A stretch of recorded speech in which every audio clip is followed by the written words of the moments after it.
Ladies and gentleman, ನಟ ಕಿಚ್ಚ ಸುದೀಪ್ ಅವರು ಬೇರೆ ಬೇರೆ ಕೆಲಸಗಳಲ್ಲಿ ಬ್ಯುಸಿ ಆಗಿದ್ದಾರೆ. ಬಿಗ್ ಬಾಸ್ ಸಿಸಿಎಲ್ ಮುಗೀತು, ಬಿಲ್ಲಾರಂಗ ಭಾಷಾ ಸಿನಿಮಾ ಸೆಟ್ ಏರೋದು ತಡ ಆಗ್ತಾ ಇದೆ. ಅದಕ್ಕೆ ಕಾರಣ ಏನು ಅನ್ನೋದನ್ನ ಕೇಳಿದಕ್ಕೆ ಶಾಕಿಂಗ್ ಹೇಳಿಕೆಯೊಂದನ್ನ ನೀಡಿದ್ದಾರೆ. ಈ ಬಗ್ಗೆ ಇಲ್ಲಿದೆ ಡೀಟೇಲ್ಸ್.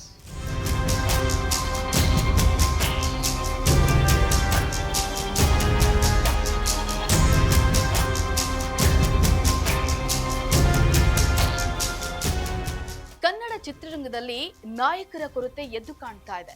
ಕೆಲವರು ಪ್ಯಾನ್ ಇಂಡಿಯಾ ಸಿನಿಮಾಗಳತ್ತ ಹೊರಳಿದ್ರೆ ಇನ್ನೂ ಕೆಲವರು ಪ್ರಾಮಾಣಿಕ ಶ್ರಮ ಹಾಕ್ತಾ ಇದ್ದಾರೆ. ಆದ್ರೂ ಕೂಡ ಚಿತ್ರರಂಗ ಸಂಕಷ್ಟವನ್ನ ಎದುರಿಸ್ತಾ ಇದೆ. ಹಾಗಾಗಿ ಈಗ ಹಿಟ್ ಸಿನಿಮಾ ಅಗತ್ಯ ಅಲ್ವಾ ಅಂತ ಹೇಳಿ ಕೇಳಿದಕ್ಕೆ ಇದಕ್ಕೆ ಖಾಸಗಿ ವಾಹಿನಿಯೊಂದಕ್ಕೆ ಖಾರವಾಗಿ ನುಡಿದಿದ್ದು ನೋಡುಗರಿಗೆ ಶಾಕ್ ಆಗಿದೆ. ಇಂಡಸ್ಟ್ರಿಗೆ ಸಿನಿಮಾ ಬೇಕು ಅಂತ ನಾನು ರೋಬೋಟ್ ತರ ಕೆಲಸ ಮಾಡೋಕೆ ಆಗಿಲ್ಲ. ಮಾರ್ಕ್ ಸಿನಿಮಾಗಾಗಿ ಹಗಲು ರಾತ್ರಿ ಕೆಲಸ ಮಾಡಿದ್ದೆ. ಬಿಗ್ ಬಾಸ್ ಸಿಸಿಎಲ್ ಮುಗೀತು, ನನಗೆ ಚಿಕ್ಕ ಬ್ರೇಕ್ ಬೇಕು. ಯಾಂತ್ರಿಕವಾಗಿ ಸಿನಿಮಾ ಮಾಡೋಕೆ ನನ್ನಿಂದ ಆಗಲ್ಲ ಅಂತ ಹೇಳಿ ತಿಳಿಸಿದ್ದಾರೆ.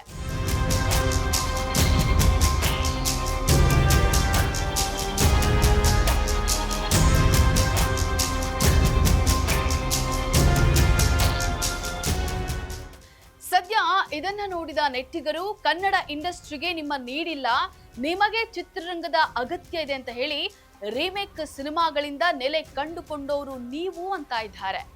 ಇನ್ನಷ್ಟು ಸಿನಿಮಾ ಅಪ್ಡೇಟ್ಸ್ಗಾಗಿ ನೋಡ್ತಾ ಇರಿ ಫೋಕಸ್ ಟಿವಿ.